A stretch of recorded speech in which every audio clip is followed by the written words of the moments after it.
बुद्धि का बल। बरगद के एक पेड़ पर एक कौवा और एक कौवी रहते थे। दोनों का जीवन बड़ा सुखी था। दोनों मिलकर दिन भर घूमते, खाते, पीते और रात को पेड़ की डाल पर विश्राम करते थे। एक दिन कौवी ने कहा, पतिदेव, हमें घोंसला बनाना चाहिए। पत्नी की बात सुनकर कौवा घोंसला बनाने को तैयार हो गया। कौवे और कौवी ने मिलकर 2 दिन में ही सुंदर सा घोंसला बना लिया। कुछ दिनों बाद कौवी ने घोंसले में 2 अंडे दिए।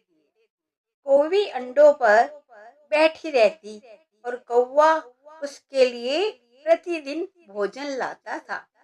कुछ दिनों के बाद अंडों में से बच्चे निकल आए। अब माता पिता दोनों बच्चों के पालन पोषण में लग गए। वे दाना लेकर आते तो बच्चे अपने नन्हे नन्हे मुंह खोल देते। माता पिता उनके मुंह में दाना डालते और फिर उड़ जाते।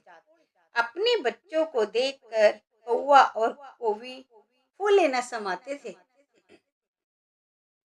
उस पेड़ में एक खोखल था।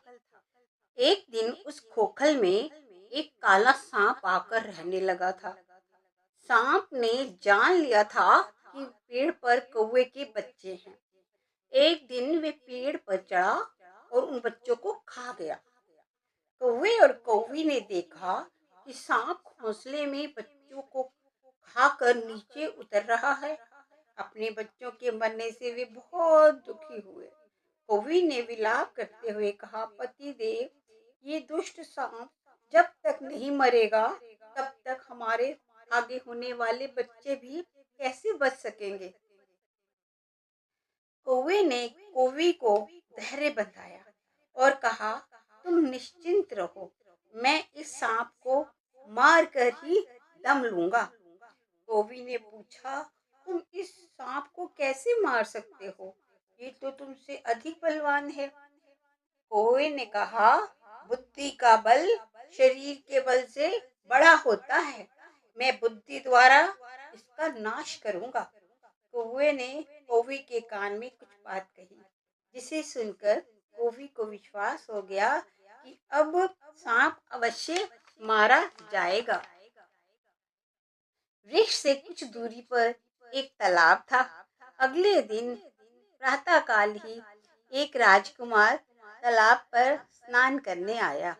उसने अपने कपड़े उतार कर पास ही एक चट्टान पर रखे और फिर गले से सोने का जंजीर भी उतार कर चट्टान पर रख दी और स्वयं स्नान करने के लिए तालाब में उतर गया। उसके अंगरक्षक आपस में बातचीत करने लगे। तभी मौका पाकर कौवे ने जंजीर चोंच में उठा ली और आकाश में उड़ चला। कौवा जब जंजीर उठाकर ऊपर उड़ा तो अंगरक्षकों ने उसे देख लिया। वे डंडे उठाकर कौवे के साथ साथ जमीन पर भागने लगे। कौवे ने पेड़ के पास आकर वे जंजीर सांप के खोखल में गिरा दी, जिसे अंगरक्षकों ने देख लिया। जब वे खोखल के पास पहुंचे तो उन्होंने जंजीर के पास ही काले सांप को देखा। सिपाहियों को देखकर सांप फन फैलाकर खड़ा हो गया। अब तो जंजीर लेने के लिए सांप को मारना आवश्यक था। अंगरक्षकों ने डंडे मार मार कर सांप को मार डाला। तब सोने की जंजीर लेकर अंगरक्षक पुनः तालाब पर चले गए। कौवी ने सांप को मरा देखा तो कोए से बोली, पतिदेव, धन्य है तुम्हारी बुद्धि। तुमने अपनी बुद्धि के बल से इस बली सांप को मार दिया।